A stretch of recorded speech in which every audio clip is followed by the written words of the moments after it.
इकाई 6 भरत एकांकी। दृश्य। एक बालक सिंह के बच्चे को घसीटते हुए लाता है और दो तपस्विनियां उसे रोकती हुई आती है। राजा दुष्यंत पेड़ की ओट से उन्हें देख रहे हैं। बालक, अरे सिंह, तू अपना मुख खोल, मैं तेरे दांत गिनूंगा। पहली तपस्विनी, ए हठीले बालक, तू वन के इन पशुओं को क्यों सताता है? हम तो इन पशुओं को बाल बच्चों के समान रखती हैं। तेरा साहस बढ़ता ही जाता है। तेरा नाम ऋषियों ने सर्वदमन रखा है, सो ठीक ही है। दुष्यंत उनकी बातें सुनकर स्वयं से, आहा, क्या कारण है कि मेरा स्नेह इस बालक की ओर उमड़ सा आता है?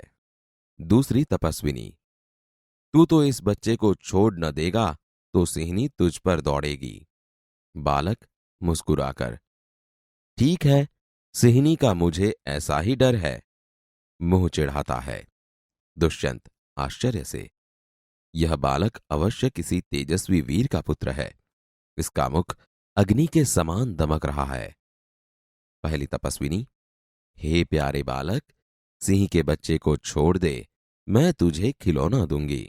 बालक हाथ पसार कर, पहले खिलौना दे दो, लाओ कहां है? दुष्यंत दूर से बालक की हथेली को देखकर स्वयं से, आहा, इसके हाथ में चक्रवर्तियों के लक्षण है।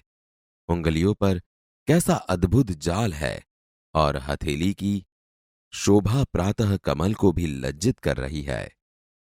दूसरी तपस्विनी, हे सखी सुव्रता, यह बातों से न मानेगा। जा, मेरी कुटिया में ऋषि कुमार के खेलने के लिए मिट्टी का मोर रखा है, उसे ले आ। पहली तपस्विनी, मैं अभी लिए आती हूं। जाती है।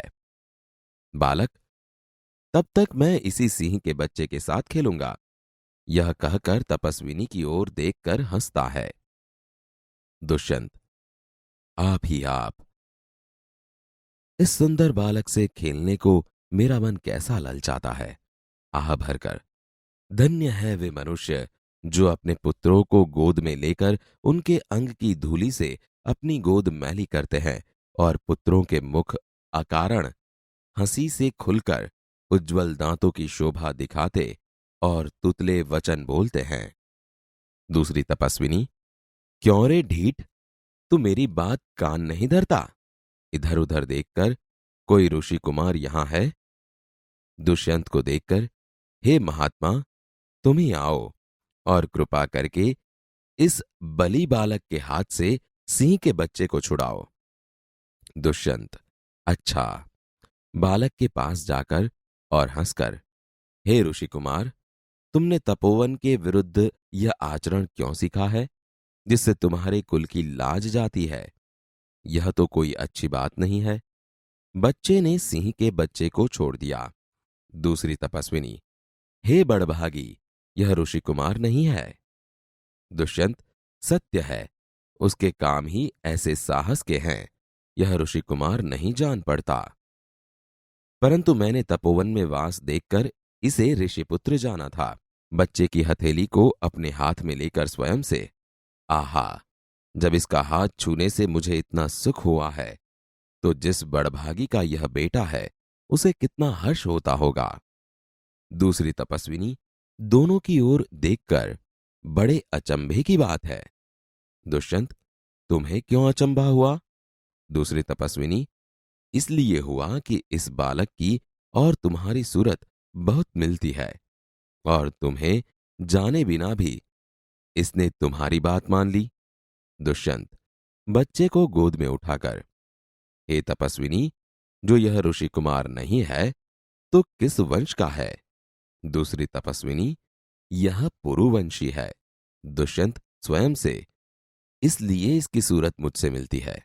बच्चे को गोद से उतारकर, पुरुवंशियों में यह रीति तो निश्चित है कि युवा अवस्था में वे महलों में रहकर पृथ्वी की रक्षा और पालन करते हैं और वृद्धावस्था आने पर वन में जितेंद्रिय तपस्वियों के आश्रम में वृक्षों के नीचे कुटी बनाकर रहते हैं। देवता जैसी शक्ति वाला यह निडर और असाधारण बालक मनुष्य का पुत्र भला किस प्रकार होगा? दूसरी तपस्विनी, हे परदेशी, तेरा यह संदेह तब मिट जाएगा जब तू जान लेगा कि इस बालक की मां मेनका नामक एक अप्सरा की बेटी है। उसी के प्रताप से इसका जन्म देव पितर के इस तपोवन में हुआ। दुष्यंत मन में यह तो बड़े आनंद की बात सुनाई। इससे कुछ और आशा बढ़ी। इसकी माता किस राजर्षि की पत्नी है? दूसरी तपस्विनी, जिस राजा ने अपनी विवाहिता स्त्री को बिना अपराध छोड़ दिया है, उसका नाम मैं न लूंगी। दुष्यंत स्वयं से, यह कथा तो मुझ पर लगती है। भला अब इस बालक की मां का नाम पूछूं? पहली तपस्विनी मिट्टी का मोर लेकर आई। पहली तपस्विनी, हे सर्वदमन, यह शकुंत लावण्य देख। बालक बड़े चाव से देखकर, कहां है शकुंतला मेरी माता? दूसरी तपस्विनी हंसती हुई, यहां तेरी माता नहीं है, तुम इस नाम से धोखा खा गए। सर्वदमन, मैंने तो कहा ही था मिट्टी के मोर को देख। दुष्यंत स्वयं से, इसकी मां मेरी ही प्यारी शकुंतला है या इस नाम की कोई दूसरी स्त्री है? यह वृतांत मुझे ऐसे व्याकुल करता है जैसे मृग तृष्णा प्यासे हिरण को व्याकुल करती है। बालक खुश होकर, मुझे यह मोर बहुत अच्छा लगता है, खिलौना ले लेता है। पहली तपस्विनी घबराकर, ओह, बालक की बांह से रक्षाबंधन कहां गया? दुष्यंत, घबराओ मत, जब यह नहर से खेल रहा था तब इसके हाथ से गिर गया था, सो वह पड़ा है, मैं उठाकर तुम्हें दिए देता हूं। उठाने के लिए झुकता है। पहली तपस्विनी, अरे अरे मत उठाओ, इसे मत छूना। दूसरी तपस्विनी, ओह, इसने तो उठा ही लिया। दोनों एक दूसरे को आश्चर्य से देखती हैं।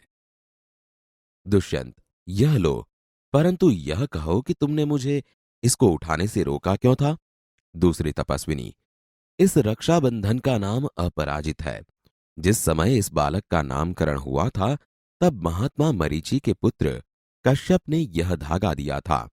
इसका गुण है कि कभी यह धरती पर गिर पड़े तो इस बालक के माता पिता को छोड़कर इसे कोई दूसरा न उठा सके। दुष्यंत, और जो कोई उठा ले तो क्या होगा? पहली तपस्विनी, तो यह तुरंत सांप बनकर उसे डसता है।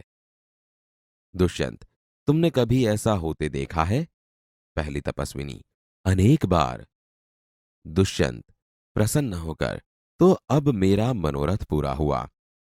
मैं क्यों न आनंद मनाऊं? बालक को गोद में लेता है, पर्दा गिरता है।